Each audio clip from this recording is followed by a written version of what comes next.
Hey guys, tonight we step into the echoing stone halls of an Italian palazzo in the year 1522, where the scent of rosemary and wood smoke drifts through narrow courtyards, and the heavy clatter of armoured boots on marble floors never quite drowns out the whisper of scandal. Torches hiss against damp walls, and tapestries ripple in the draught of an early spring evening. Nobles gather in candlelit chambers, their silks rustling like wings, their words thick with politics and intrigue. At the high table sits a young duchess, gold circlet pressed against hair black as ink, her eyes scanning the room as if measuring each face for loyalty or danger. The musicians pluck lutes in the corner, but the melody can't soften the weight of her gaze. It is the gaze of a woman bound to power, yet already restless in her gilded cage. You probably won't survive this story if you think love makes people gentle. It tends to make them dangerous. If you want more dark, dangerous stories like the Duchess who poisoned her husband for love, then subscribe now. It helps keep these hidden tales alive, and drop your location and your local time below in the comments, so we know where in the world you're listening to this forbidden history. And remember, sometimes the sweetest cup is laced with the deadliest drop. The Duchess's life begins, like many women of her rank, not with choices but with arrangements. Born into a family of wealth and influence, her cradle was less a place of comfort than a platform for negotiation. From her earliest days, she was trained to curtsy at the right angle, to hold a goblet without trembling, to read not for pleasure, but to quote scripture and poetry when required. Tutors drilled her in languages, Latin for the church, French for diplomacy, Italian for courtly elegance. Needlework, music, and the subtle arts of charm were her daily exercises. Every stitch in her embroidery was a rehearsal for her future role as a decorative emblem of alliance. Her parents were not unkind, but they were pragmatic. She was their investment, a pawn in a chess match spanning duchies and kingdoms. Remember, her mother would say, smoothing the child's hair, "Your beauty is not your own. It belongs to your house." A cruel truth, though not unusual for the time. By the age of 14, she was already betrothed. Letters were exchanged, dowries calculated, land charters signed. The duke she was promised to was older, significantly so, and though his house was powerful, his reputation was less than shining. Whispers in the market stalls painted him as domineering, quick-tempered, prone to both jealousy and indulgence. But none of that mattered. To her family, the match meant security, prestige, and territory. To her it meant a future chosen without her. Life as Duchess was a performance she quickly mastered. She hosted feasts where tables groaned with roasted boar, sugared fruits, and wine that glittered ruby in silver cups. She sat enthroned in rich fabrics, smiled at ambassadors, offered coins to the poor on holy days. From the outside, she was the image of grace, a living portrait painted by expectation. Yet you, standing behind her, can see the truth in her eyes. Detachment, loneliness, the quiet ache of someone admired but unseen. On the morning of her wedding, the palazzo bells rang so loud that pigeons fled the rooftops in frantic swirls. The streets filled with onlookers, eager to glimpse the spectacle. The Duchess in her brocaded gown, pearls woven into her hair, her face pale beneath the veil. The Duke rode at her side, broad-shouldered and smug, his beard streaked with grey, his eyes sharp as knives. The ceremony itself was drenched in pomp, incense thick in the cathedral air, Latin verses rolling like thunder, golden rings pressed against trembling fingers. To the crowds it was a union of glory. To her it was the locking of a door. Her husband did little to soothe that ache. The Duke was not brutal, at least not in the theatrical sense, but he was controlling. He counted the jewels in her casket, demanded accounts of her spending, corrected her posture at banquets as if she were a child. He enjoyed the privileges of marriage, her body, her dowry, her role as Duchess, but gave little warmth in return. His jealousy was constant. If a courtier lingered in conversation too long, the Duke's gaze darkened. If she smiled too brightly at a guest, his hand tightened on her arm later. She was less a wife than an ornament he polished for display. And yet, in the midst of this cold marriage, she learned the art of survival. She listened carefully, memorized names and alliances, cultivated subtle networks among ladies-in-waiting and distant cousins. She discovered that a duchess, while outwardly powerless, could wield influence in shadows, smoothing feuds, guiding petitions, whispering advice at the right moment. The husband rarely noticed, and when he did, he dismissed it as harmless. But you can see it, a mind sharper than he realizes, biding its time. In this world, the Duchess lived as both admired and scrutinized. She was praised for her beauty, envied for her jewels, pitied for her husband. When she walked the gardens, eyes followed her every step. When she prayed in the chapel, whispers rustled through the pews about whether her piety was real or rehearsed. She became both idol and prisoner, adored but never free. The ducal court itself was a gilded cage, vibrant, yet suffocating. Every hall echoed with music and gossip. Courtiers strutted like peacocks, showing off silks imported from Florence, perfumes from Venice, even tiny dogs bred for fashion. The kitchen steamed with feasts fit for legends, while the servants slipped quietly through side doors with trays and secrets. Spies lurked everywhere, tongues wagged with abandon, and the slightest slip of decorum could spark days of rumour. And though she cannot yet name it, though she would never dare whisper it aloud, the hunger for love, for a glance that sees her, not her title, will become the thread that unravels everything. This is where her story truly begins. Not in the poison, not in the scandal, but in the quiet ache of a duchess staring at her own reflection, wondering if the life she has been given will ever feel like her own. And so her early years as duchess unfolded, a cycle of ceremonies, obligations, and the cold shadow of her husband's presence.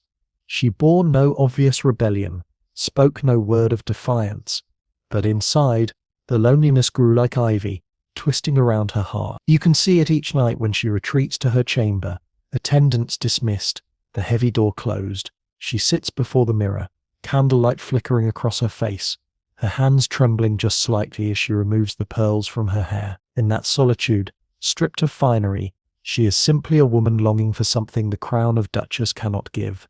The ducal palace is a fortress of ceremony. From dawn until dusk, the Duchess' life is measured in rituals and appearances. You wake with her at first light, when servants pull back the heavy shutters to let the grey glow of morning seep into the chamber. The clatter of wooden clogs on stone echoes outside. The kitchen fire's already burning, the scent of baking bread drifting faintly upward. Before she even rises from bed, her day has been claimed. At meals, she is not permitted to eat in peace. The dining chamber is lined with courtiers, servants, and musicians, all watching as she raises each morsel to her lips. She must remember to chew delicately, sip slowly, and smile at exactly the right moments. The Duke sits beside her, laughing boisterously, tearing into meat with the arrogance of a man who never fears judgment. She laughs when he laughs, listens when he speaks, and speaks only when prompted. This is marriage in the ducal household. Partnership in appearance, silence in substance. Her ladies-in-waiting arrive with gowns draped over their arms, fabrics of velvet and silk, chosen less for comfort than for the impression they make. Dressing is not simply about clothing, it is performance. Each layer fastened is a declaration of wealth and status. The chemise, the stiffened bodice, the jeweled girdle. Pearls are threaded through her hair, rouge brushed delicately onto her cheeks, perfume dabbed at her wrists. By the time she steps into the hall, she is less woman than icon, constructed piece by piece. Her husband's role is clear. The Duke governs estates, commands soldiers, and dispenses justice. His voice booms in council, his fists strike the table when challenged.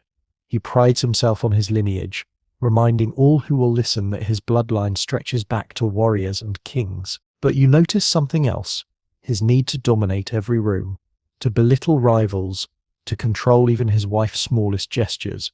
Power is not enough. He must be seen as unquestioned. In public, he is affectionate enough, often laying a hand on her arm, praising her beauty to guests. But in private, that hand can grip too hard, that voice can grow sharp. His jealousy is a constant shadow. If she lingers too long in conversation with another man, his eyes narrow. If she smiles too brightly at a compliment, he later accuses her of flirtation. To him, she is not a partner, but an extension of his pride. You can sense the suffocation pressing in on her with every passing day. At court, she is both admired and scrutinized. The ladies whisper about her gowns, comparing brocade patterns as if they were battle standards. Some envy her jewels, others pity her marriage. The men bow deeply, offering compliments laced with suggestion, careful never to linger under the Duke's watchful eye. Every glance, every murmur, is a test. The Duchess learns to smile without revealing thought, to laugh without revealing self. Her face becomes a mask polished as carefully as her jewels. The duties of a duchess extend beyond the banquet table. She oversees the household accounts, approving the purchase of linens, spices, and silverware. She organizes festivals for feast days, ensuring the poor receive alms in her husband's name. She stands as hostess when ambassadors arrive, arranging entertainments that display the duchy's wealth without straining its coffers. It is labor hidden behind silks, and though the Duke dismisses it as trivial, you can see the skill required. One misstep, a poorly arranged feast, an insulted guest, a servant's mistake, could tarnish the family's reputation. Religion is another cage. Each morning she kneels in the chapel, the air thick with incense, the crucifix looming overhead. Priests intone prayers, reminding her of duty, purity, obedience. She folds her hands, bows her head, mouths the words, but behind her closed eyelids, you wonder what thoughts stir, whether her prayers are to God, or to freedom, or perhaps only to silence. The palace itself reinforces her confinement. Its walls are thick, its gates guarded, its corridors patrolled. The gardens are beautiful, with fountains and roses imported from distant lands, but even there she is never alone. Servants trail her, courtiers hover, guards follow. Privacy is a luxury denied to her. And yet, in the shadows of those corridors, you feel the pulse of hidden possibilities. Even leisure is structured. She plays the lute before an audience, reads poetry aloud to her ladies, embroiders altar cloths for the chapel. She rides through the countryside surrounded by guards, her horse's pace set by her husband's. The illusion of freedom is granted, but the reins are always in another's hand. At night, the rituals continue. The Duke expects her in his chamber, his voice softened with wine, his touch heavy with entitlement. She lies beside him, eyes fixed on the carved canopy above the bed, heart beating steady, mind drifting elsewhere. When the candles are snuffed and his snores fill the chamber, she lies awake, staring into darkness, listening to the silence that presses harder than his hand ever could. And cracks, always appear. Her loneliness is not simply the absence of love, it is the absence of choice. She has been shaped into duchess, wife, ornament, without ever being asked who she wished to be. The role consumes her, leaving only flickers of the girl who once dreamed in her family's garden, who once wondered if life could be more than alliances and dowries. That girl lingers still, buried beneath pearls and velvet, waiting for the smallest crack in the walls to let her breathe again. Her husband does not see it. He believes control is secure, that jewels and titles are enough to keep her bound. But you, standing behind her in the flickering torchlight, can see the truth. You can see the restlessness in her eyes, the longing in her silence, the way her fingers drum softly against the carved arm of her chair, as if searching for a rhythm of her own. But for now, the Duchess endures her days in silence. She smiles when required, kneels when commanded, dresses as instructed. Outwardly, she is the perfect Duchess, obedient, gracious, dignified. Inwardly, she is a woman starving, her hunger for affection growing sharper with each day of neglect. They begin as small things, a sympathetic glance from a courtier, a laugh shared with a servant, a conversation that feels less like duty and more like companionship. In a world where everything is dictated, even the faintest taste of freedom becomes intoxicating. It is this hunger, this emptiness that will set the stage for everything that follows. For in courts of stone and silk, love is not gentle, it is dangerous. It is fire waiting for the smallest spark. The chapel bells toll at dawn, echoing through the courtyards of the ducal palace, announcing another day of obligations. The Duchess kneels among her ladies, murmuring the prayers she has memorized since childhood. But her mind wanders. Her lips form the words, but her thoughts drift to the silence of the night, the hollow space beside her, the ache that prayer never seems to fill. She is 20 now, married for 6 years, and already her face carries the faint lines of restraint, the mouth that has smiled without joy, eyes that have wept without witness. Her husband, the Duke, is a creature of routine and pride. You watch him stalk the halls, cloak lined with fur, boots striking marble with authority. He speaks often of loyalty, of honor, of bloodlines, but his actions betray the truth. His world is built on dominance. He demands obedience not only from his soldiers and servants, but from his wife. At banquets he boasts of her beauty as though it were another jewel in his treasury. In private, he scolds her for imagined slights. Too much laughter at another man's jest, too much time spent at the lute, too much silence when he wants chatter. His love is possession, his affection suffocating. The Duchess endures, because endurance is all she has known. Yet you can see how the silence of her chamber has grown unbearable. She has learned to mask her thoughts behind the perfection of her posture, but her loneliness hums beneath the surface, sharp and insistent. It is in this silence that the story of her husband's doom begins, not with a vial of poison, but with a glance. The new courtier arrives in the spring. He comes with the retinue of a visiting ambassador, a young man of polished manners and quick wit. He is not the wealthiest or the most powerful, but his presence unsettles the air like a breeze in a stifled room. His eyes linger not on her jewels, nor on the Duke's power, but on her direct, searching, unafraid. You see it the first time their gazes cross across the feast table, the faint start in her breath, the way her fingers still upon the goblet, the spark she has never known in her husband's eyes. At first, the contact is nothing more than courtesy. He bows deeply, compliments her embroidery, praises the grace of her music. These are the gestures of any courtier, but you sense something deeper beneath his words.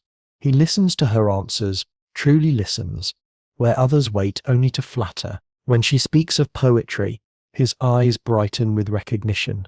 When she mentions her childhood garden, he asks questions instead of dismissing them. For the first time in years, she feels the warmth of attention not demanded by duty.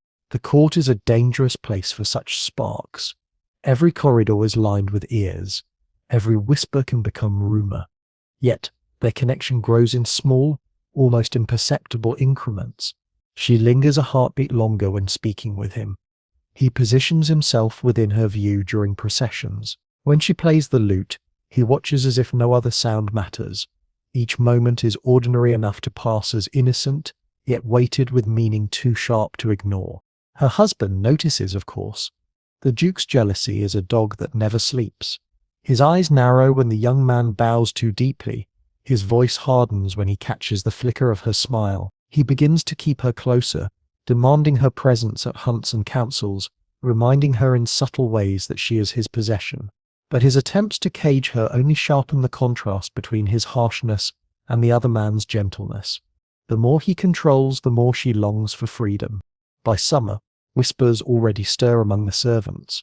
They speak of the way the Duchess's face brightens when the young courtier enters the hall, of the notes of poetry that seem to pass between them, of the rare laughter that escapes her lips when he is near. Gossip in a palace spreads faster than fire in dry fields, and soon the ladies in waiting trade, knowing glances, the guards smirk.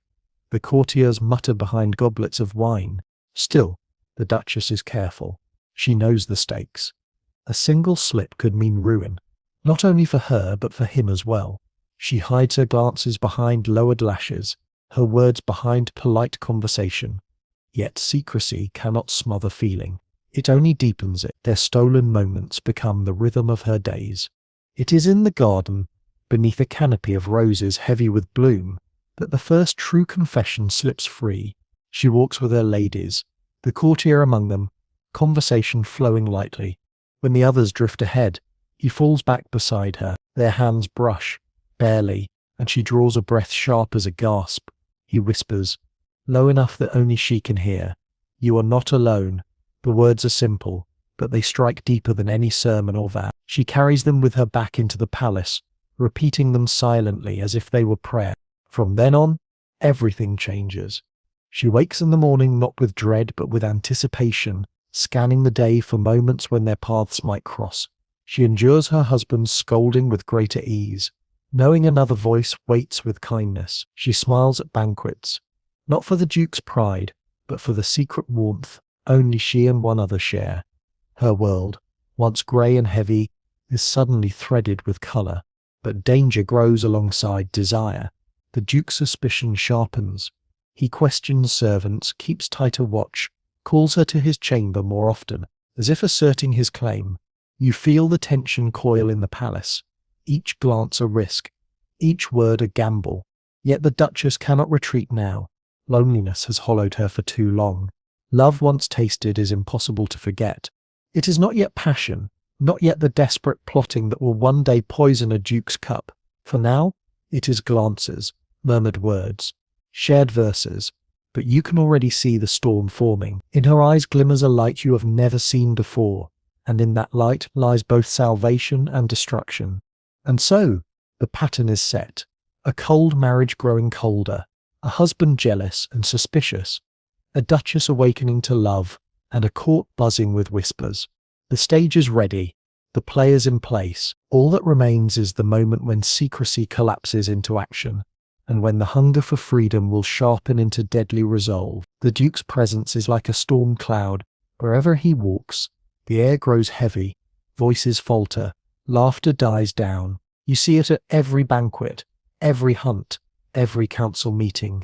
His temper lies just beneath the surface, ready to crack thunder at the smallest provocation, and for the Duchess, his presence is both constant and suffocating. He is not merely husband but jailer, turning affection into surveillance and suspicion into chains. The Duchess does not fight back. She bows her head, answers calmly, submits outwardly, but within, she hardens. Each jealous outburst, each cruel word, chisels away her fear and leaves only a core of resolve. What once felt like suffocation now feels like fuel. His cruelty does not break her. It convinces her that she cannot endure this life forever. You witness his arrogance spill beyond marriage into his rule. The Duke taxes peasants harshly to fund tournaments and banquets that serve only his vanity. He insults neighbouring lords, sparking feuds that his soldiers must clean with blood. He boasts of his hunting skills while others ride behind him in forced admiration. In every act, he displays not strength but a hunger to dominate, and the court, though obedient, seethes with quiet resentment. The Duchess feels this resentment like a current beneath the surface. She hears servants grumble in corridors, ladies whisper of his insults, soldiers mutter about unpaid wages. She realizes she is not the only one bound by his tyranny, but where others suffer quietly, she begins to imagine escape, not in the form of flight. She cannot abandon her position, her children, her dignity. Escape for her must come another way. Her loneliness deepens the contrast. At night, after the Duke has drunk too much wine and collapsed into snoring slumber, she lies awake, staring at the carved canopy. She remembers the laughter of her youth, the scent of orange blossoms in her father's gardens, the hope that marriage might bring companionship. All of that feels lost now, stolen by a man who sees her as ornament and possession. And yet, there is the other presence, the young courtier, whose gaze lingers, whose words carry warmth, whose smile feels like sunlight through prison bars. He does not touch her, not yet, but the possibility hums in the space between them. In his presence, she remembers she is human, not just Duchess. She is seen, not displayed. This hunger grows unbearable when set against her husband's disdain. The Duke mocks her interests, scoffs at her poetry, dismisses her intelligence. He enjoys reminding her that she is a pawn, chosen for alliance and dowry, not for her mind or heart. Your duty is simple, he says once at supper, his voice dripping with contempt. Bear airs, smile at guests, and keep silent. The courtiers laugh nervously, but you see her eyes harden like flint. The contrast sharpens further when illness strikes her husband. Nothing fatal, just a fever from spoiled wine, a cough that lingers. But the household trembles as if the very walls depend on his strength. The Duchess tends him, dutifully wiping his brow, offering broth, summoning physicians. Yet, as she sits at his bedside, she realizes how empty the room feels despite his presence.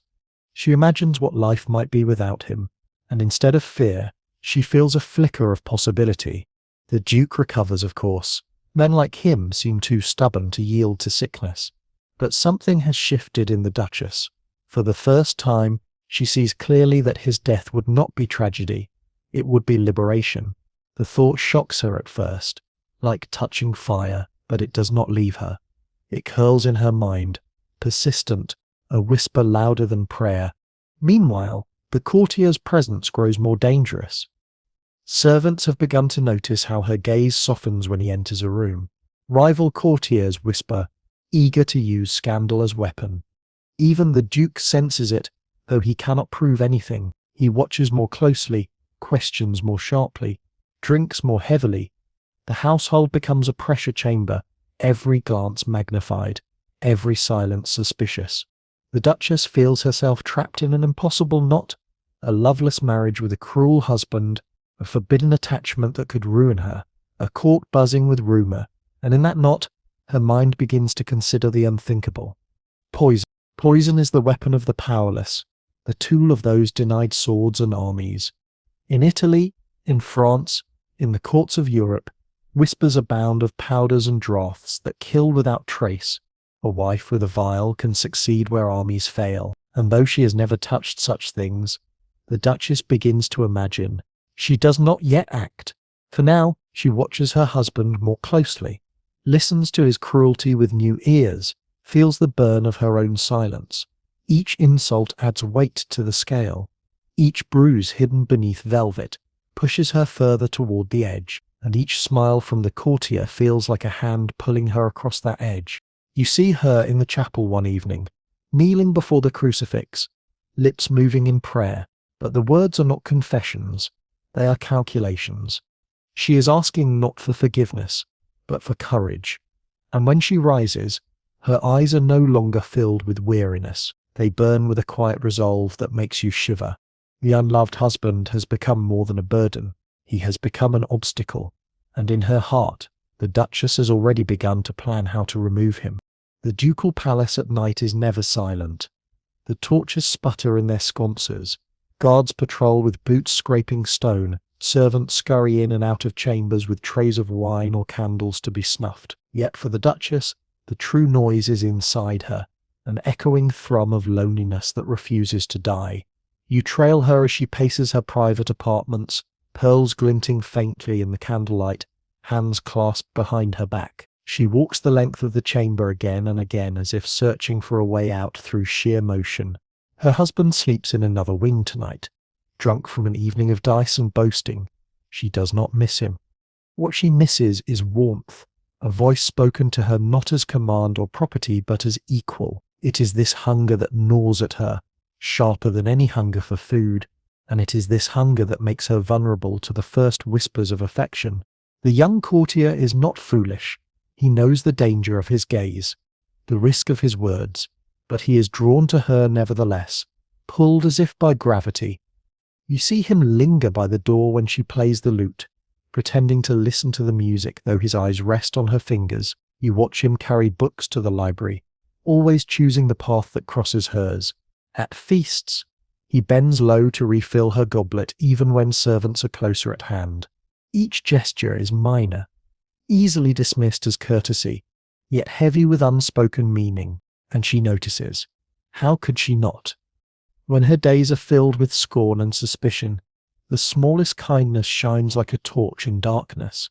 She tells herself it is nothing, just politeness, just coincidence, but her heart betrays her with the quickening of her breath. At night, when she removes her jewels before the mirror, she finds herself remembering his voice, the way his smile flickered when no one else was looking.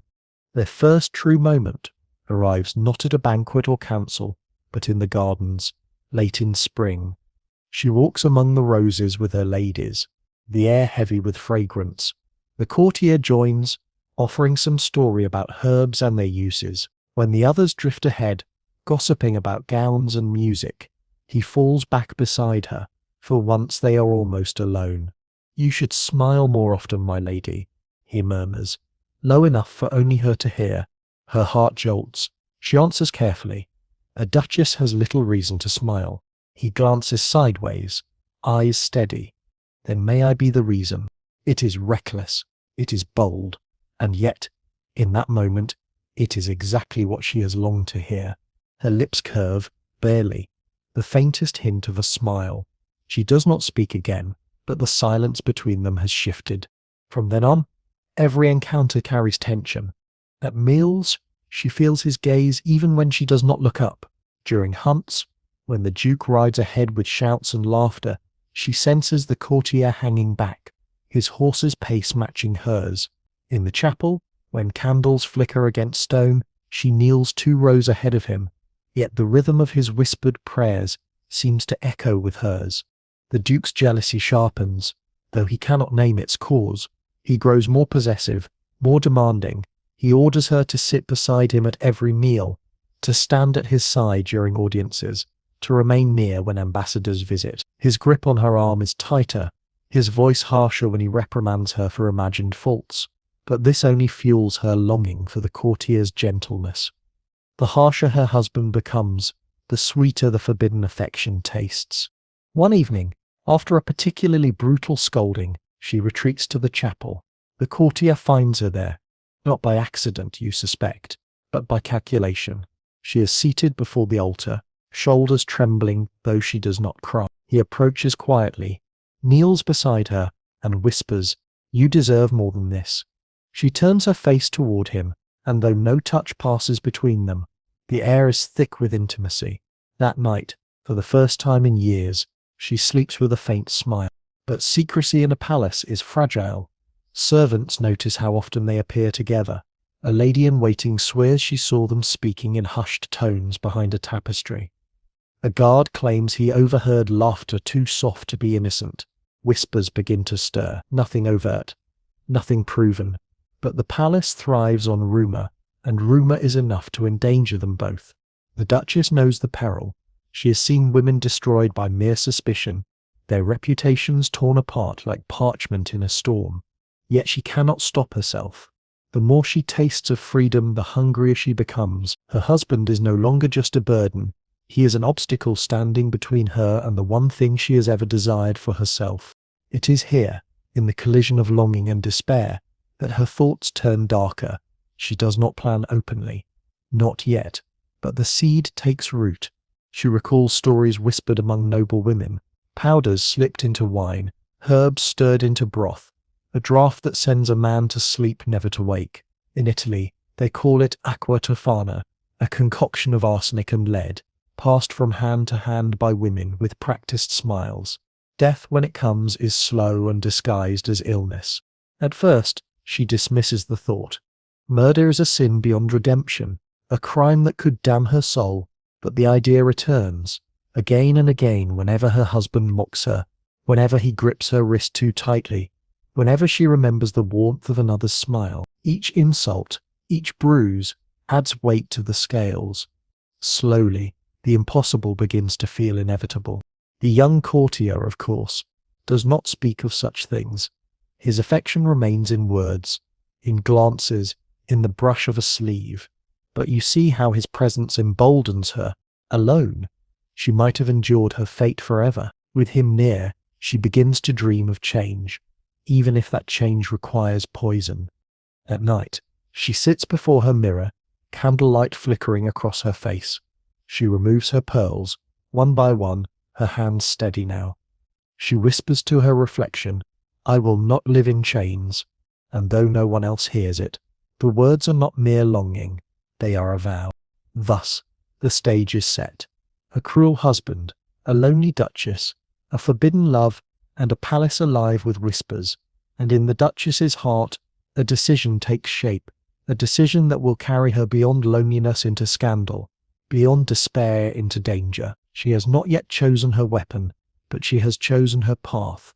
And you, standing in the shadows of her chamber, know that history is already sharpening its quill to record her story as the duchess who poisoned her husband for love. The ducal palace thrives on appearances, and the duchess learns to wear her loneliness like a veil. By day, She is the perfect consort, smiling at banquets, bowing gracefully during ceremonies, distributing alms to the poor on holy days. The courtiers admire her composure. The priests praise her piety. The people cheer when she passes in her gilded carriage. Only you, watching closely, see the cracks beneath the performance, the tightness around her eyes, the faint tremor in her hands, the way her laughter stops a heartbeat too soon. Her husband notices nothing. The Duke is consumed with himself, his hunts, his tournaments, his endless feuds with neighboring lords. He struts through the great hall like a lion among sheep, convinced of his power, deaf to whispers behind his back. He believes fear is loyalty, that wealth is affection, that possession is love. His blindness is her first shield. The young courtier, by contrast, sees everything. He notices when her fingers drum softly on the table during her husband's speeches.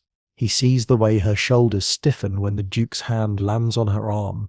He hears the sighs she hides behind polite smiles. His attentiveness becomes dangerous, for it feeds her longing. Every glance exchanged, every word shared in secrecy, stokes a fire already burning out of control. But secrecy has limits. A palace is a hive of eyes and ears, and even the most careful masks slip. Servants murmur of her brightest smile when the courtier is near. A lady in waiting claims she saw them walking too closely in the garden. A visiting ambassador writes in his report that the Duchess seems too frequently attended by one young noble. The rumors are still vague, but they gather weight like snow before an avalanche. The Duke grows restless. His jealousy sharpens into rage, though he still cannot name the object. He accuses her of distraction, of disrespect, of coldness in the marriage bed. He demands her presence at his side more often, dragging her to hunts where she has no interest, to councils where her silence is expected. His attempts to cage her only deepen her resentment, and in her heart, the idea of escape begins to bloom again. Not as fantasy this time, but as plan. Escape, in her world, cannot mean flight. A duchess cannot abandon her estates, her children, her titles. Escape can mean only one thing, the removal of her husband. And in the 16th century world of silks and daggers, removal often means poison. Poison is not a weapon invented in fairy tales. It is a political tool as real as the sword. Courts across Europe whisper of it constantly.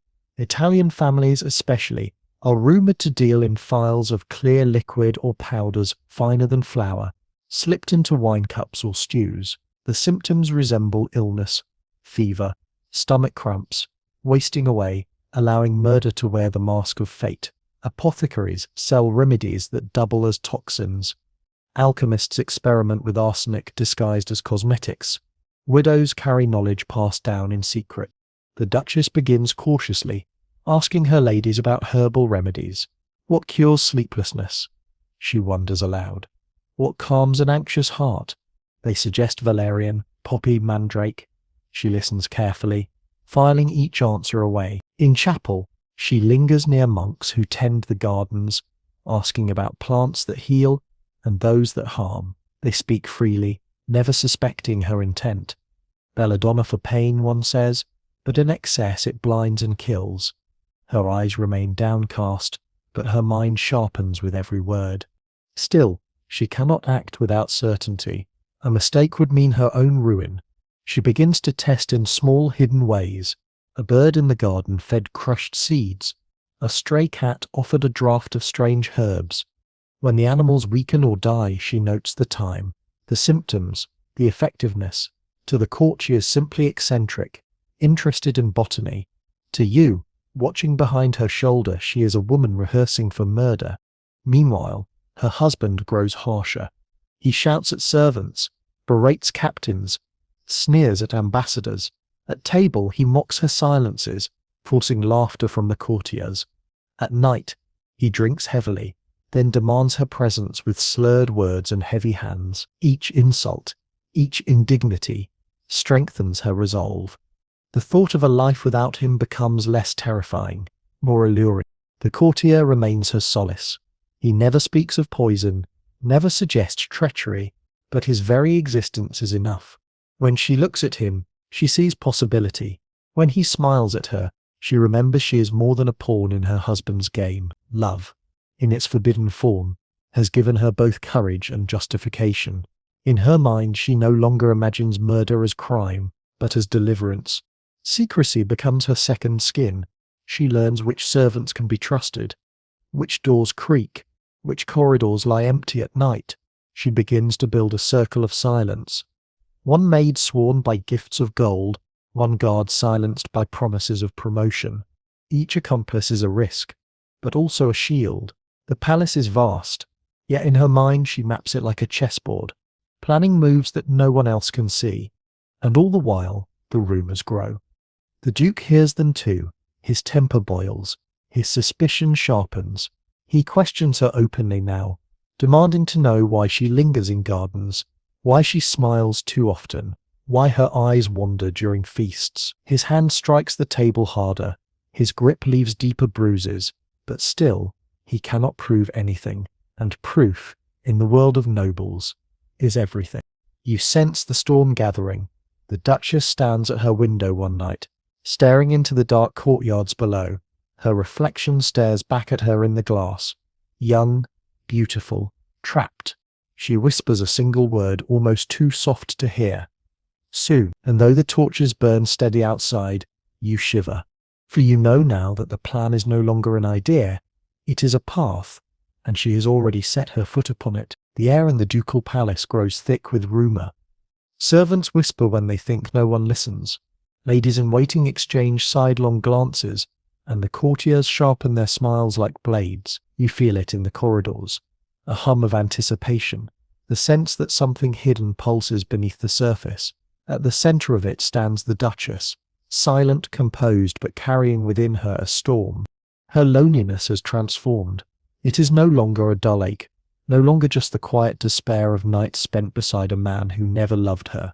It has become something sharper, a longing that demands satisfaction. And the young courtier, with his gentle words and stolen glances, is the answer her heart insists upon.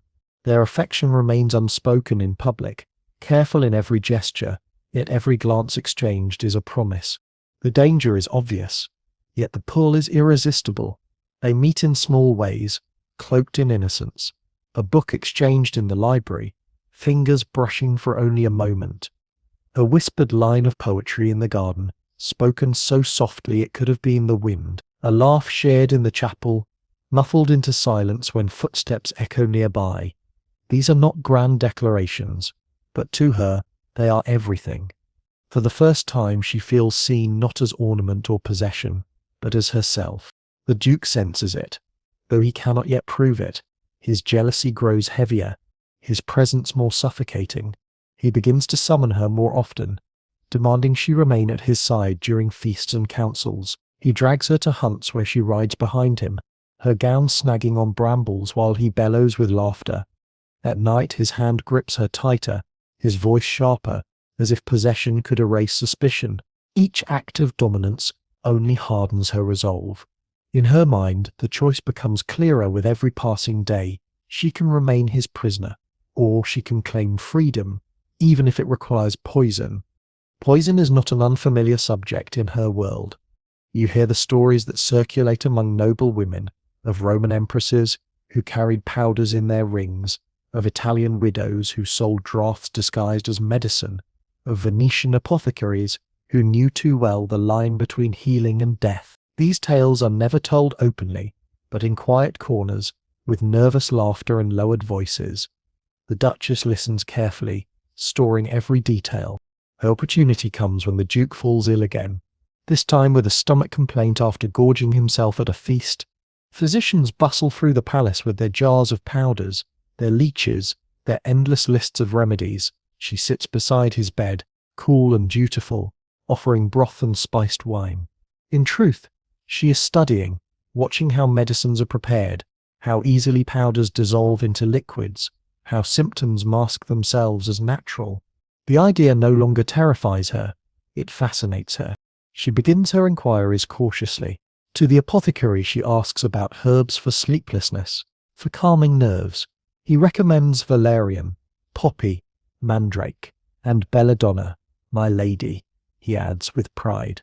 though in excess it brings death. She lowers her eyes, feigning disinterest, but her mind seizes on the word death. It can be measured in spoonfuls. Testing begins in secret. She orders her servants to bring small birds, claiming she wishes to keep them in gilded cages. One by one she feeds them mixtures, seeds crushed with powders, wine diluted with herbs. She watches the results with clinical detachment, noting how quickly they falter, how long before they collapse. She buries the tiny bodies beneath the roses, whispering prayers with trembling lips.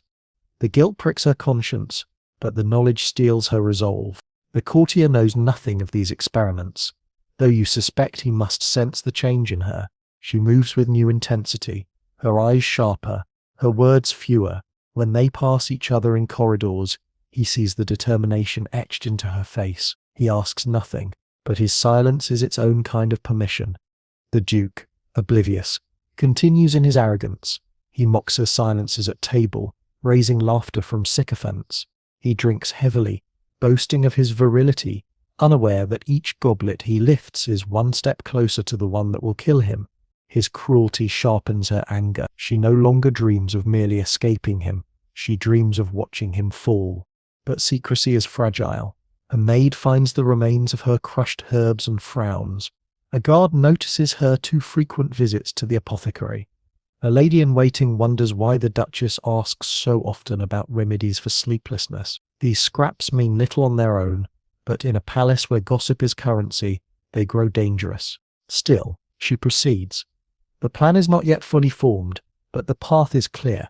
She knows what poison can do, how it can be hidden, how death can masquerade as fate. All that remains is the moment. The meal, the cup, the opportunity. One night she kneels in the chapel, the crucifix looming above her. She whispers words of prayer, but they are not pleas for forgiveness. They are vows of determination. "I will not live in chains," she says beneath her breath. The candle flickers, and in the wavering flame, you see it. The Duchess is no longer a victim of her loneliness. She has become something else, something dangerous.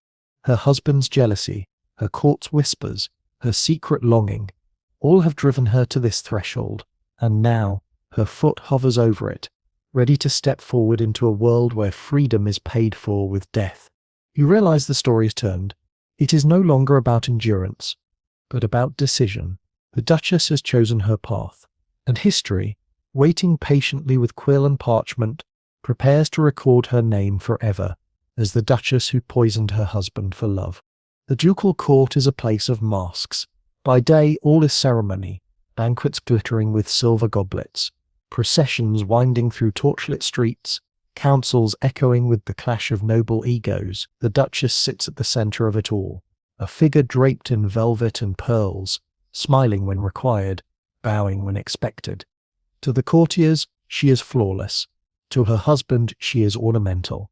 But you, watching from the shadows of her chamber, see the truth. Beneath the mask, she is plotting. The poison is no longer just an idea. It has become a plan.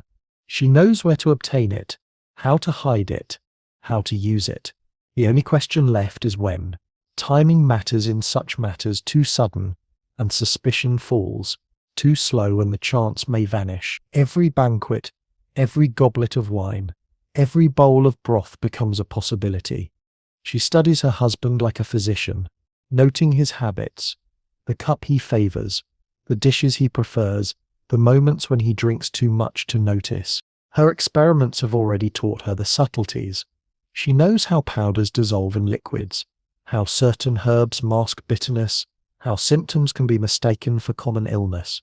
But she also knows the risk. A single mistake, a wrong measure, a servant who notices, a rival who whispers, and her life will unravel. Caution is her ally, patience her shield, and yet patience grows harder with each passing day. Her husband grows more unbearable, as if fate itself conspires to push her toward action. He mocks her in front of guests, boasting of her obedience as though she were a trained hawk. He squeezes her wrist so tightly at supper that her goblet slips, spilling wine across her gown. He laughs as she flushes with embarrassment, the courtiers tittering nervously. You see the steel harden in her eyes at that moment. The goblet lies overturned, red wine staining white linen like blood, and you know she imagines another spill. His last. The young courtier continues to orbit her, never too close, never too far. He does not speak of murder. Perhaps he does not even know how far her thoughts have travelled, but his presence is enough to remind her of what she could gain. But the palace is not blind. Whispers trail her like shadows. A maid reports that the Duchess has been asking too many questions about herbs. The guard wonders why her steps lead so often to the apothecary. A jealous court lady remarks on her glowing complexion, hinting that love, not cosmetics, is the cause. These fragments spread quickly, reaching ears eager to wound. The Duke himself grows suspicious, though not yet certain. He begins to watch her more closely, demanding to know where she walks, why she lingers, whom she speaks to. His questions are sharp, his temper violent. One evening, in a fit of rage, he hurls a goblet against the wall, the wine splattering like blood across the stone. The Duchess stands still, silent, her hands folded, outwardly submissive, inwardly resolute. In that moment, her decision crystallizes. He must die. She begins to prepare in earnest. From the apothecary she obtains powders under the guise of medicine. For sleeplessness, she explains. For my husband's stomach. The apothecary bows, unsuspecting, though his eyes linger too long on the purse of coins she offers. For her ladies she gathers herbs from the garden, claiming they will be woven into perfumes. From the kitchen she learns which wines the Duke favours, which servants pour his cup. Knowledge is her true weapon, more potent even than arsenic. At night, in her chamber, she practices. She takes a goblet of water, measures powders with careful hands, stirs until they dissolve. She times the process by the dripping of a candle, memorizing how long it takes for the liquid to turn clear. She tips it out afterward, whispering to herself that next time it will not be practice. Next time it will be real. Her conscience wavers, of course. In the chapel, beneath the crucifix, she feels the weight of sin pressing upon her. Murder is a crime that damns both body and soul. She kneels, whispers prayers, clasps her rosary until her fingers ache. But even as she begs forgiveness, her mind argues back. Is it murder or justice? Is it sin or deliverance? Does not God himself see her suffering? Is love not holy, even when forbidden? She rises from prayer not absolved, but resolved. The courtier remains her silent anchor. When he smiles at her across the hall, she feels strength. When he bows low during ceremonies, she imagines the freedom they could share if her husband were gone. She does not tell him of her plan. Perhaps she wishes to spare him guilt. Perhaps she fears his disapproval, but in her heart, she believes she acts for both of them. The palace grows tense as autumn descends. Feasts are held more often. Wines flow freely. Hunts end with banquets that last deep into the night. Each occasion offers opportunity. You watch her hands tremble slightly as she pours wine, her eyes flicking to the Duke's goblet, but each time she restrains herself. Not yet. The moment must be perfect, the risk minimal, the alibi secure. And yet, each delay gnaws at her. The Duke grows crueler, the courtier dearer, the rumours sharper. She cannot wait forever. One evening, as she sits by her mirror removing her jewels, she stares into her own reflection. The pearls fall into the casket one by one, their clatter like a drumbeat. She leans close to the glass and whispers, "Soon." The word is not dream now, it is promise. And you, standing unseen in the corner of her chamber, know that the poison waits, that the cup will one day be filled, that history itself is holding its breath for the moment when the Duchess finally tips the scales from patience to action. The line has been drawn. All that remains is to cross it. The autumn winds sweep through the courtyards, carrying with them the scent of damp leaves and the whisper of change. In the ducal palace, life continues with its usual rhythm, banquets, councils, hunts, but beneath the surface, tension coils like a snake. You feel it in every hall you walk with the Duchess, in every chamber where torches gutter low. She is waiting, biding her time, her resolve sharpened each day by her husband's cruelty and the secret warmth she guards within her heart. The courtiers notice too. They whisper of his temper, of his arrogance, of the way his Duchess grows quieter by the day. Some pity her, others envy her. Still others sharpen daggers of rumour to be used when the moment is ripe. None suspect how near the storm already is. The young courtier remains her only solace. Their exchanges are brief, cloaked in caution, but each glance is enough to sustain her. One evening in the library, he passes her a book of Petrarch's sonnets, fingers brushing hers as he murmurs, "Poetry makes prisoners feel free." She holds the book against her chest long after he leaves, as if the words were his arms around her. She does not tell him of her plan, yet in her heart she believes every step she takes is for the two of them together, and so she prepares. Her experiments with herbs and powders have given her confidence. She knows the measure to cause fever, the dose to bring slow decline, the draught that can mimic natural illness. She has hidden phials in her chamber, tucked among rosaries and reliquaries, disguised as medicines for her husband's stomach. She rehearses in silence, pouring liquid into goblets, watching it dissolve, whispering to herself, "For freedom, for love." But timing is everything. She cannot strike too soon, cannot risk the court's suspicion. She waits for the perfect opportunity when the Duke drinks too much, when the household is distracted, when his sickness can be blamed on indulgence. The moment arrives during the festival of St. Michael, when the palace is filled with feasting, tables groan under roasted venison, candied fruits, flagons of wine. The Duke, as always, sits at the head, roaring with laughter, his cheeks flushed red. The Duchess sits beside him, silent and graceful, her hands steady though her heart pounds. The servant pours his goblet, and as the Duke turns to speak with a guest, she slips a tiny measure of powder into the wine. It dissolves instantly, leaving no trace. Her pulse races as he lifts the goblet. The hall echoes with his laughter as he drinks deeply, wiping his beard with the back of his hand. She forces herself to smile, to sip from her own cup, to nod at the ambassador's words. Every second stretches like an eternity, but nothing happens. Not yet. The poison is slow, disguised, creeping. The Duke finishes the feast, boasting louder than ever, his arm heavy around her shoulders as though to remind the world she is his. Only later, in the privacy of his chamber, does he begin to groan, clutching his stomach. Physicians are summoned, servants rush with remedies, and the Duchess sits at his bedside, her face the mask of a dutiful wife. Inside, her heart pounds with grim satisfaction. The next day he weakens further.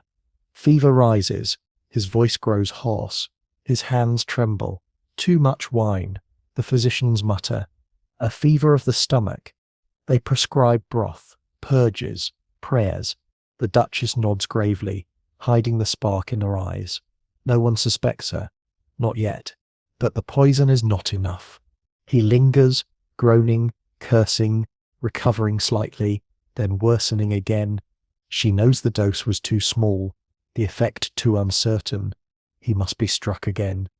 Carefully, cautiously, she waits. When the physicians recommend more spiced wine to restore his humours, she offers it herself, her hands steady as she pours. Another measure, carefully concealed. Another sip, unsuspected. Days pass, and the Duke declines. His face grows gaunt, his skin sallow, his temper foul. He rages at servants, accuses physicians of incompetence, sneers at his wife's prayers. Yet every day he weakens, and every day the Duchess feels the cage around her heart loosening. The court begins to whisper. The Duke is ill, they murmur in corridors. Perhaps it is punishment for his arrogance. Others note how serene the Duchess remains, how dutiful she appears. Some admire her devotion, some suspect something colder beneath. But suspicion alone is not proof, and without proof, no accusation can be made. The Duke lingers on, his illness dragging for weeks. Physicians bleed him, leech him, dose him with bitter draughts. Yet nothing cures him. Some mutter of sorcery, others of divine punishment. The Duchess kneels in the chapel daily, lips moving in prayer, eyes lowered in humility. None see the steel beneath her composure. Finally, one night, The Duke collapses after supper. His body convulses, his face pale, his breath ragged. Servants rush, physicians scramble, but it is useless. The Duchess holds his hand, her face serene, whispering prayers into his ear, as though she were the perfect wife. Minutes later, the Duke lies still. The palace erupts in chaos. Bells toll, servants weep, courtiers murmur, physicians declare it a sudden fever, a natural death. The Duchess weeps softly, dabbing her eyes with a kerchief, her voice trembling with sorrow. No one questions her grief. To all she is the widow, young, beautiful, tragic. Only you, standing unseen, know the truth. The goblet, the powder, the patient hand of a woman who would not remain in chains. The Duke is buried with pomp, his coffin lowered into the crypt beneath the chapel. The Duchess stands at the head of the procession, veiled in black, her posture perfect. The courtiers whisper of her composure, of her dignity, of her grace. They call her the jewel of the duchy, the grieving wife who bore her loss with strength. None dare speak the suspicion that flickers in their hearts, and yet, whispers never die. Already, rumours slither through the corridors, that the Duke's death was too sudden, that his wife seemed too calm, that her devotion to a certain courtier was too intense. For now they remain whispers, drowned out by the bells of mourning. But, as surely as the earth closed over his coffin, that truth has a way of clawing back to light. The Duchess has won her freedom for now, but freedom in a palace of masks is never without cost. The bells toll for days after the Duke's burial, their iron voices echoing across the hills and into the villages below. The people mourn him in the way peasants always mourn their rulers, with a mixture of ritual, obligation, and curiosity. Priests chant psalms, candles burn in the chapel, and black draperies shroud the palace halls. Outwardly, grief reigns. Inwardly, something else simmers. The Duchess wears widow's black, her face veiled, her movements measured. To the court she is the perfect image of loss. She kneels in prayer until her knees ache, distributes alms to the poor, and hosts solemn masses for her husband's soul. Courtiers murmur admiration. Such devotion, such composure, such dignity. Ambassadors send reports to their kings describing her as the very model of noble widowhood. She plays her role flawlessly. And yet, you notice the faintest cracks in the mask. Alone in her chamber, when the doors are barred and the ladies dismissed, she allows herself a single sigh of relief. Her hands unclasp, her shoulders loosen, her eyes no longer clouded by dread. For the first time in years, she feels the air in her lungs as freedom rather than suffocation. She gazes at her reflection in the mirror, black veil framing her pale face, and whispers, "I am no longer his." The words carry both triumph and terror, but the palace is a hive of suspicion. Whispers crawl along corridors, slipping through keyholes, and beneath doors. Servants recall her sudden interest in herbs. A maid swears she once saw the Duchess sprinkle powder into a goblet. A guard mutters that her grief seems too calm. None have proof, but in a court that thrives on scandal, rumour is enough to stain.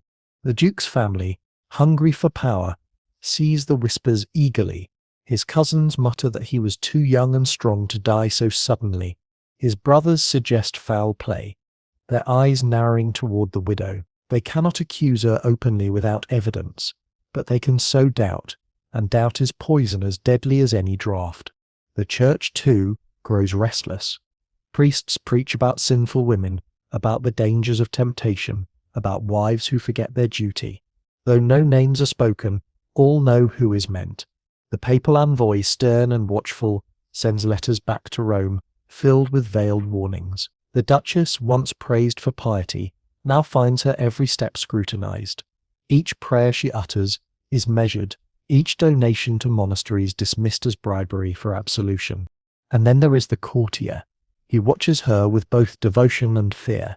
In his eyes you see the reflection of a man torn between love and dread, between loyalty and terror of discovery. He knows something, or at least suspects, though she has never confessed. When he bows to her in the hall, his gaze lingers, but his steps are quicker now, his words more cautious. He loves her, but he fears what she has become. The Duchess senses this distance, and it wounds her more deeply than her husband's cruelty ever did. She risked everything for freedom and for love, and yet now the very man who inspired her resolve hesitates. At night, alone in her chamber, she wonders if she has traded one prison for another. Still, she clings to appearances. She hosts solemn banquets in her husband's honor, ensuring the goblets are filled and the prayers recited. She orders masses said daily for his soul, her voice trembling as she kneels before the altar. She invites ambassadors to witness her devotion, painting herself as a grieving widow beyond suspicion. Outwardly it works. For a time the court's sympathy outweighs its doubts, but suspicion festers. A physician, reviewing his notes, remarks that the Duke's symptoms resembled poisoning more than fever. A servant, eager for coin, whispers to a rival noble that he saw powders hidden among the Duchess's belongings. A cousin of the Duke demands an inquiry, citing the Duchess's unseemly serenity. The whispers harden into accusations. The inquiry begins quietly, behind closed doors. Clerics and nobles gather, parchment spread across oak tables, voices hushed but sharp. They speak of sudden illness, of powders, of suspicious behavior. The Duchess is not summoned yet, but she knows. She can feel the noose tightening, and still, she performs. At council, she speaks calmly, her voice steady, her demeanor impeccable. At feasts, she drinks lightly, smiles faintly, speaks little. She presents herself as the model of restraint, hoping to smother suspicion with dignity. But dignity is no shield when politics seeks blood. The courtier suffers most of all. He avoids her now, though his eyes betray him when they meet. Once, in a quiet corridor, she whispers, "You do not trust me." He lowers his gaze, saying only, "The walls have ears." His distance cuts her, but she understands. Love, too, is dangerous in a palace of suspicion. You see her resolve harden. If they will accuse her, let them. She will not bow, will not confess, will not weep. She has endured too much to crumble now. Better to die with the truth unspoken than to surrender to her enemies. But you, watching in the flicker of torchlight, know what she does not yet admit. Secrets never stay buried. Not poison, not whispers, not love. The inquiry has begun, and once inquiries begin, they rarely end in silence. The Duchess may have won her freedom, but it has come at a price, the kind of price that history never forgets. The inquiry begins not with trumpets or public accusations, but with whispers in the council chamber and parchment slid across tables. You stand at the edges of the room as bishops in scarlet robes murmur with nobles in velvet, their voices low, but heavy with menace. They speak of the Duke's sudden illness, of the powders discovered in the Duchess's cabinets, of servants whose tongues loosened when coin was offered. It is not yet trial, it is the slow gathering of storm clouds. The Duchess is summoned, not formally accused but invited to answer questions. She enters the chamber veiled in black, her steps steady, her posture regal. She bows to the clerics, nods to the nobles, and takes her seat without trembling. Outwardly, she is the image of calm widowhood. Inwardly, you can feel her heart hammering. The questions begin politely. Did the Duke suffer any ailments before the feast? Which medicines did she provide? From which apothecary were they purchased? She answers carefully, her voice even, her hands folded neatly in her lap. He was often ill of the stomach, she said. I sought remedies for his health. I obeyed the physician's counsel. Each answer is measured, each word chosen with precision. But the questions sharpen. A bishop leans forward, his eyes narrow. And these powders we have found, why were they hidden among your belongings? The Duchess lowers her gaze, her voice quiet. I kept them for his comfort, to ease his sleeplessness. A noble scoffs. Ease or hasten? The chamber hums with whispers. She does not falter. She denies, deflects, insists. She reminds them of her alms to the poor, her devotion in prayer, her endless vigils at her husband's bedside. She paints herself as the grieving wife, slandered by enemies who covet her position. For a time it works. Some nod in sympathy, others murmur of envy and politics. But evidence is stubborn. A servant swears under oath that he saw her pour powders into a goblet. A maid admits she was ordered to fetch herbs of deadly potency. A physician testifies that the Duke's decline bore the unmistakable signs of poison. The chamber thickens with tension. The whispers grow louder. The Duchess feels the tide turning. She straightens in her chair, her voice rising with defiance. "You call me murderess," she declares. "But where is your proof? Where is your witness, who saw me with intent? Words of servants, jealous of favour, rumours whispered in corridors. You call this justice?" Her words echo through the hall, and for a moment you sense hesitation. Accusing a duchess is no small matter. If they are wrong, they risk war between noble houses, the wrath of allies, the stain of injustice. Yet politics demands blood. The Duke's family presses harder, their voices sharp with anger. "She is guilty," one cousin hisses. "Too calm in mourning, too swift in freedom." The bishops nod gravely, invoking scripture about women who lead men astray. Eve reborn in silk and velvet, the inquiry shifts from evidence to morality. She is not only accused of murder, but of sin, of temptation, of corruption. The courtier's name is never spoken, but all eyes glance toward him. His silence condemns him as surely as her. You watch the courtier's torment. His face pales, his hands tremble. His eyes dart away when hers seek his. He does not defend her, does not speak. Fear knots his tongue. Perhaps he suspects, perhaps he knows, but he cannot risk his own neck. His silence, his betrayal, yet also survival. The Duchess sees it, and though her face does not change, you know her heart cracks. The chamber grows hotter with every accusation.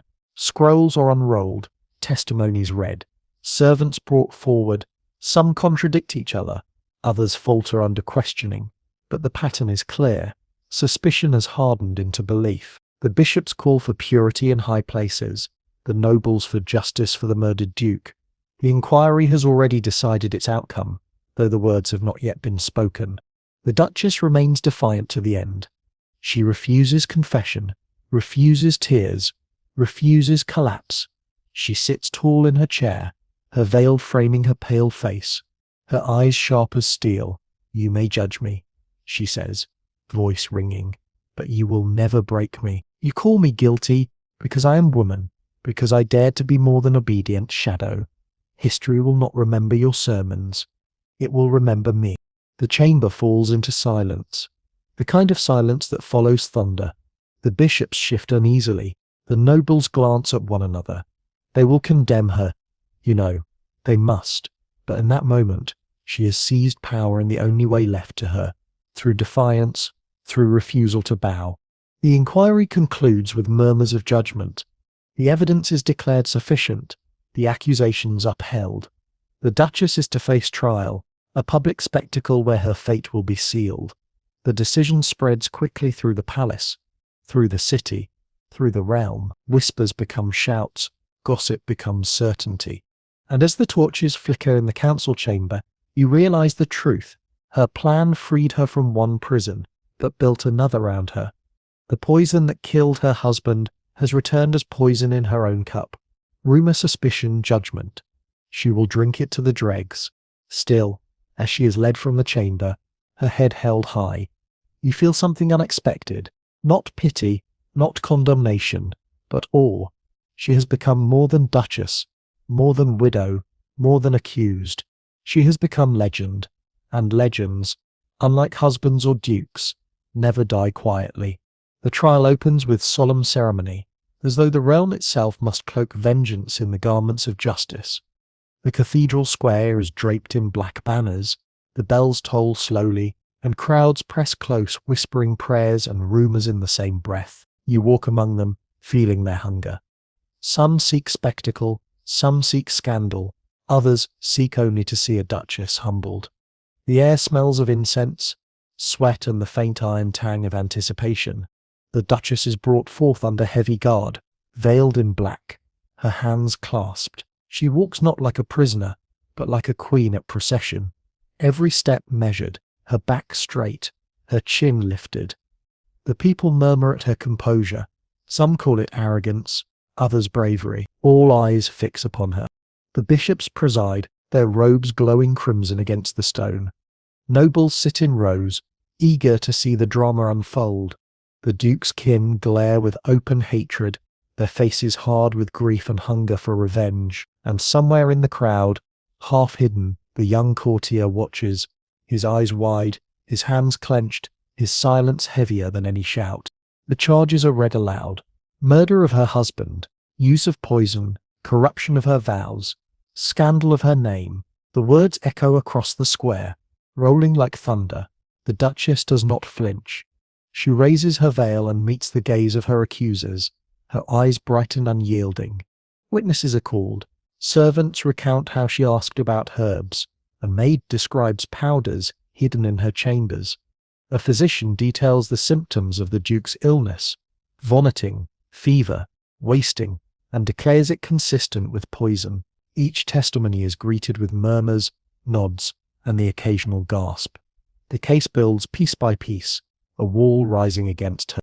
But walls can be fragile. Under questioning, the witnesses falter. The servant contradicts himself about dates. The maid admits she never saw her actually administer the powders. The physician confesses that natural fevers can look the same. Cracks appear. Yet the bishops patch them with sermons about morality, about women who tempt men to ruin, about Eve reborn in the Duchess's form. The trial is not truly about evidence. It is about control, about spectacle, about making an example. The Duchess is invited to speak. She rises slowly, her veil falling back, her face pale but resolute. "You accuse me of murder," she says, her voice clear, carrying over the murmuring crowd. "You accuse me of sin, and yet what proof do you offer?" Words of frightened servants, contradictions wrapped in envy. "You call me Jezebel, Delilah, temptress. But I was wife. I obeyed. I prayed. I endured. If he died, it was God's hand, not mine." The crowd stirs. Some murmur agreement, others hiss. The bishops exchange glances, displeased at her boldness. One rises, voice booming, "If you are innocent, why did your husband waste away so suddenly? Why were powders hidden in your chamber?" Her eyes narrow, her voice steady. The wife is blamed for her husband's health, blamed for his death, blamed for her own beauty. "You condemn me not for proof, but for power. If I am guilty, let God himself strike me down." The words are dangerous, too defiant, too bold, but they ripple through the crowd like sparks in dry straw. Some cheer quietly, emboldened by her courage. Others shake their heads, scandalized. The bishops frown, but even they cannot silence the murmurs. And then comes the most damning moment. A parchment is produced, a fragment of a letter, charred at the edges, but legible enough. It is not hers, but it is said to be found among her belongings. The words drip with passion. "Without you I am in chains. With you I am free." The crowd gasps. The bishops declare it proof of adulterous love, of motive for murder. The courtier, pale as death, lowers his head, unable to meet her eyes. For the first time, the Duchess falters. Not in body, her posture remains straight, but in her heart. She sees betrayal where once she saw salvation. Whether the letter is real or forged, whether it was hers or planted, matters little now. It has become weapon, and weapons, once drawn, are rarely sheathed. The verdict is all but certain. Bishops, thunder of sin. Nobles cry for justice. The Duke's kin demand vengeance. The crowd, swayed by spectacle, chants for punishment. Only a few voices cry her innocence, drowned quickly in the roar. She stands once more, her voice ringing above the noise. "You may chain me, condemn me, kill me, but remember this. You do so not because of proof, but because you fear what I represent. A woman who will not bow, a wife who will not break, a Duchess who dared to live." The words echo long after she is silenced. The bishops declare her guilty. The sentence, death by poison, the same weapon she is accused of wielding. A bitter irony, deliberate and cruel. The crowd gasps, then murmurs approval. Justice, they say. Fitting, they say, the Duchess bows her head, not in submission, but in acknowledgement. As she is led away, the courtier pushes through the crowd, his face stricken. For a moment, their eyes meet. His lips tremble with words unsaid. She lifts her chin, giving him the faintest smile, as though to say, "Do not fear. Legends do not die." And you, standing at the edge of the square, know the truth. History has claimed her. She may be condemned, she may be executed, but her name will never fade. She has become the story itself, the Duchess who poisoned her husband for love, whether guilty or not. The sentence spreads through the city like fire through dry fields. The Duchess is to die by poison, the same method she is accused of using. The irony is savoured by her enemies, whispered with relish in taverns, muttered with horror in chapels. To many it feels like divine symmetry, a punishment crafted by God himself. But you know it is politics dressed in scripture, vengeance disguised as justice. The days before her execution are measured in ritual. She is confined to her chamber, guarded not by strangers, but by her own ladies-in-waiting, now termed wardens. They weep softly as they serve her, torn between loyalty and fear. The Duchess receives them with calm dignity, thanking them for their service, comforting them when they falter. "Do not weep for me," she tells them. "Weep for a world where truth is weaker than rumour." The Church insists upon confession. Priests come daily, urging her to repent, to cleanse her soul before the end. She listens politely, nods at their prayers, but when they press her, she says only, "If I confess, you will twist my words into triumph. If I deny, you call me obstinate, so let me speak only to God." They leave unsatisfied, muttering of pride, yet secretly unsettled by her composure. The Duke's family push for haste. They want the scandal ended, the stain erased, the Duchess silenced before sympathy can grow.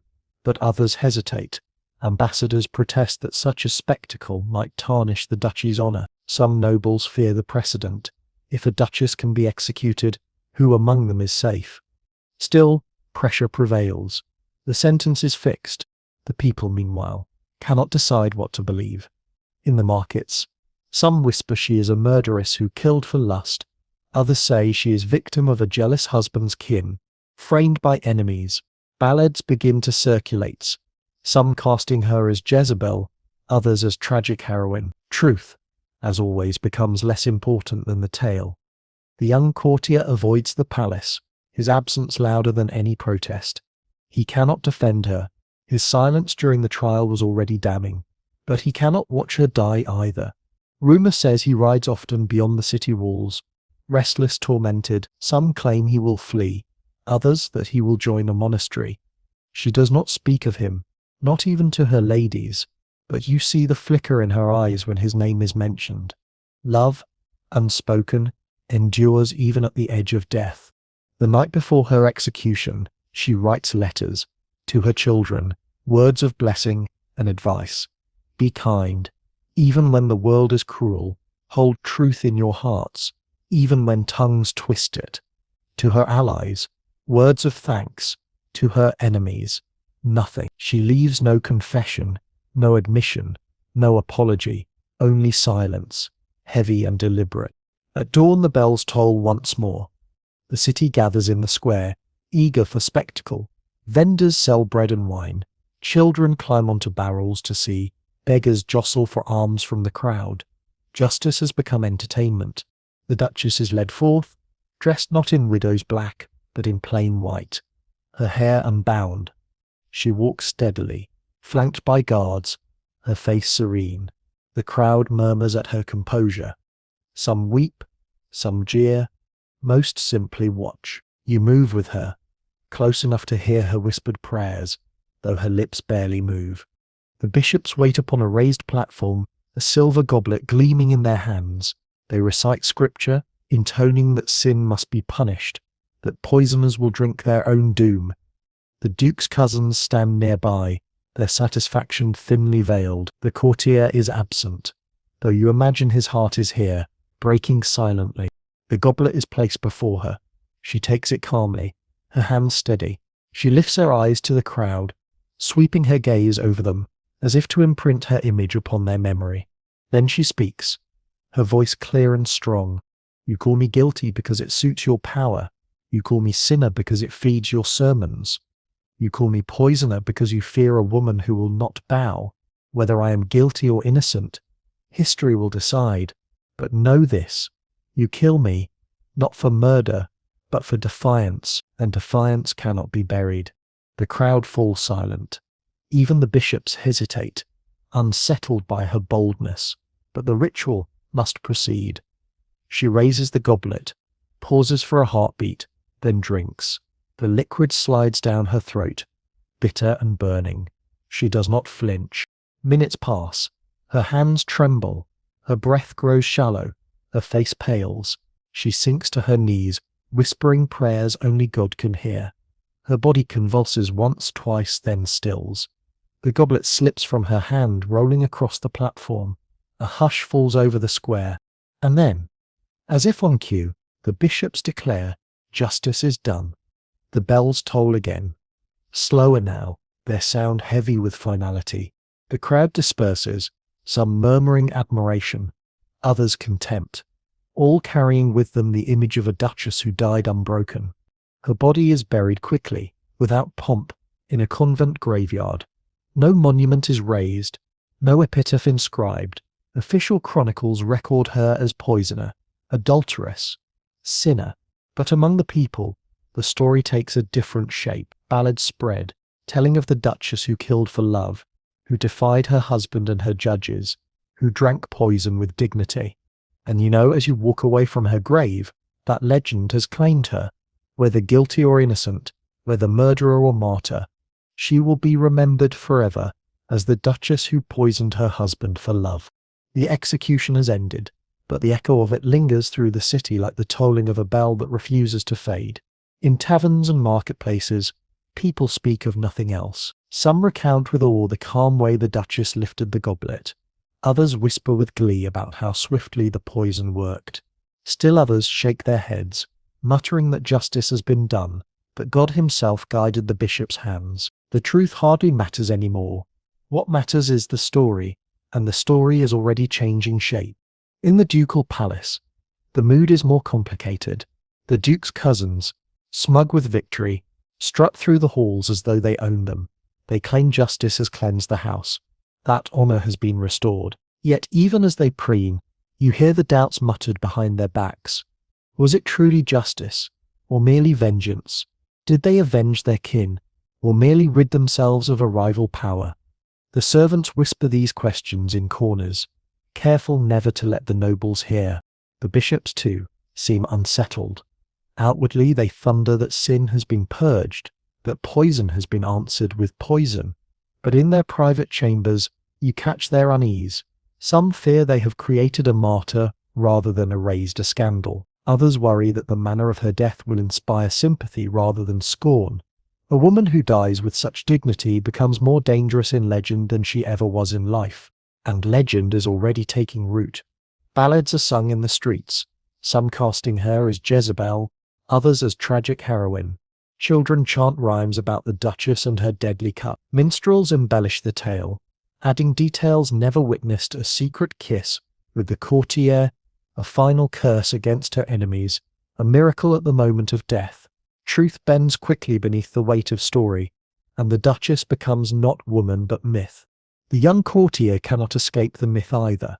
His absence at the trial and execution speaks louder than any words he might have offered. Whispers circle him like vultures, that he was her accomplice, that he was her lover, that he betrayed her by his silence. Some say he will be arrested, others that he will flee. In truth, he withdraws into himself, walking the palace gardens at dusk with eyes fixed on the ground, haunted by memories. You see him pause often at the rose arbor, where once they spoke in hushed tones. His lips move as if in prayer, though whether to God or to her, ye cannot tell. The duchess's children, too young to understand fully, are caught in the crossfire. They are shielded from the whispers, surrounded by nurses and tutors, but even they sense the shift. Their mother is gone, their father long dead, and though nobles smile at them with false kindness, the stain of scandal clings. Some will grow to despise her memory, others to defend it. For now, they cling to the faint traces of her letters, the whispered promises she left for them in the night before her death. In the convent graveyard, her body lies in a simple plot, unmarked save for a wooden cross. Yet flowers appear there daily, laid by unseen hands. Some claim it is the courtier slipping away in the night to honour her. Others whisper it is the poor, grateful for the alms she once gave. Still others believe it is women, wives trapped in loveless marriages, mothers weary of chains, who come to honour the Duchess who dared defy. The bishops frown at this quiet pilgrimage, but they cannot stop it. Legends do not obey edict. As months pass, the tale spreads beyond the duchy. In France, poets write verses of the poisoned duke and his fatal wife. In Germany, pamphlets warn of women's treachery, using her as example. In Italy, whispers mingle her name with stories of secret poison cellars, of powders passed in gilded phials from widow to widow. Each retelling bends her into what the teller needs. Villain, warning, heroine, martyr. She becomes all at once, a prism of scandal through which every faction sees its own reflection. And yet, beneath all the noise, you remember the truth as you saw it. A woman trapped, a woman lonely, a woman desperate for love and freedom. Whether she killed her husband or not, whether the powders were hers or planted, the world will never agree. What endures is the image, the Duchess lifting the goblet, speaking with calm defiance, drinking death without trembling. The courtier eventually disappears. Some say he entered a monastery, seeking penance for his silence. Others say he fled across the Alps carrying her memory like a wound. A few romantic souls claim he died young, of grief, and that their spirits walk together in secret gardens no bishop can defile. Whatever the truth, his name fades into shadow, while hers blazes brighter with each retelling. The Duchess's enemies succeed in silencing her body, but not her story. The people continue to sing, to whisper, to remember. Children grow up hearing her name in lullabies, twisted into warnings. Beware the Duchess's cup. Lovers repeat her tale in secret, seeing in her defiance a mirror of their own forbidden desires. Historians argue, priests thunder, poets embellish, but all agree on one thing: she cannot be forgotten. And so, her downfall is complete, yet also incomplete.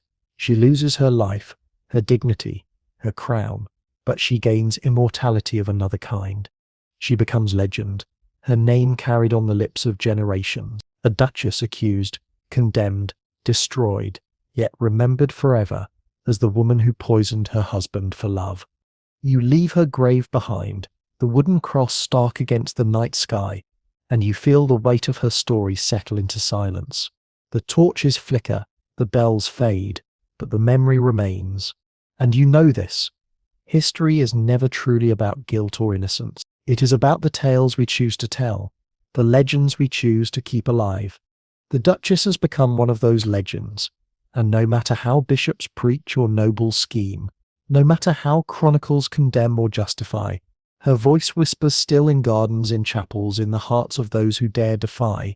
The Duchess's death does not bring closure. If anything, it tears the court wide open, exposing every hidden wound. You see it in the uneasy glances across banquet tables, the sudden silences in corridors, the way servants scuttle faster when nobles approach. The Duke's family celebrate their triumph publicly, parading their authority, but privately they quarrel over spoils, land, titles, and influence that the Duchess once held. They had thought her execution would unite them. Instead, it only sharpens their rivalries. The bishops proclaimed victory from their pulpits. Sin has been purged, they thunder. Justice has prevailed. The Duchess's fate is a warning to all who stray. Their voices echo through chapels, but in the pews you notice heads bowed not in agreement but in unease. For the people, the image of a veiled woman calmly drinking poison is not easily forgotten. She becomes less Jezebel, more martyr, especially among women. In whispers they say, "She dared what we cannot. She defied the chains we still bear." The legend begins to grow beyond the bishop's control. Ballads spread from village to village, sung by minstrels who care little for accuracy. Some songs portray her as a villainess who murdered for lust. others as a heroine who sought freedom from cruelty. Each telling changes details. Sometimes her lover is named, sometimes not. Sometimes the Duke is cruel, sometimes simply dull. Sometimes the poison is a flail, sometimes a ring, sometimes a kiss. The story mutates, but the core remains. A duchess, a poisoned husband, and love as motive. In the palace, her children live under the shadow of this tale. Tutors speak cautiously, never mentioning their mother in lessons. Yet the children hear servants whisper, hear songs in the streets, hear fragments of memory that shape their thoughts. Some grow to resent her, fearing the stain upon their name. Others grow to revere her, clinging to the memory of a woman who died unbroken. In each her shadow lingers. The young courtier vanishes from public life. He does not appear at councils or feasts, does not walk the gardens where once they whispered. Rumours swirl, that he fled across the mountains, that he joined a monastery, that he was quietly assassinated by the Duke's kin. No proof ever surfaces. His name fades from chronicles, his face from portraits. Yet in taverns, lovers whisper that he waits for her in the afterlife, that their spirits meet in hidden gardens where no chains exist. Truth, once again, dissolves into legend, and yet suspicion never fully dies. The nobles argue over whether she truly killed her husband, or whether the trial was a convenient fiction. Some insist she was guilty beyond doubt, others murmur she was framed. Still others shrug and say it no longer matters. What matters is the tale, not the truth. Historians centuries later will still quarrel over it, each certain their version is correct. But you, who walked beside her, know the truth lies somewhere between love and desperation, between justice and vengeance. In time, her grave becomes a site of quiet pilgrimage. Women leave flowers there. Children tuck notes beneath the cross. Beggars kneel to murmur prayers. The bishops scowl, warning against idolatry, but they cannot stop it. Legends, once born, ignore authority. Even in death, the Duchess inspires both fear and devotion. Years pass. The duchy changes rulers, wars flare and fade, alliances shift. Yet the story of the Duchess endures. Chroniclers pen stern accounts, condemning her as poisoner.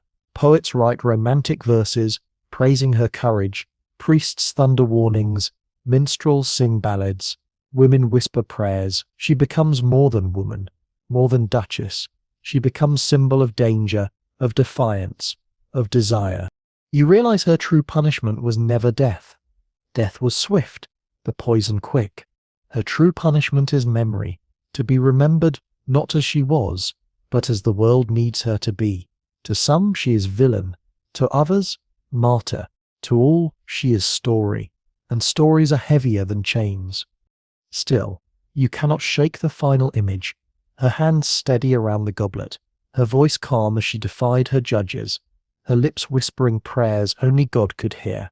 She may have been guilty, she may have been innocent, but in that moment she was free, freer than she had ever been in life. And perhaps that is why her tale endures, because she was not merely duchess, widow, or accused. She was a woman who dared, and the world cannot resist such figures. She paid with her life, but in exchange she claimed immortality of another kind.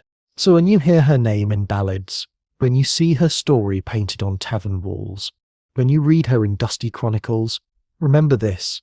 She was not just the duchess who poisoned her husband, she was the duchess who refused to bow, who drank death with dignity, and who taught the world that even in chains, defiance is possible. Her downfall is complete. Her legend is eternal. And you, walking away from her shadow, carry the whisper with you still. Freedom is never given. It is taken. The years after the Duchess's death unfold like a slow echo, carrying her story far beyond the walls of the palace, where it began. The execution may have silenced her voice, but it amplified her presence in a way her enemies never intended. You can feel it as you drift from city to city, hearing her name invoked in whispers, in songs, in sermons. She has become more than a duchess, more than a widow, more than a condemned poisoner.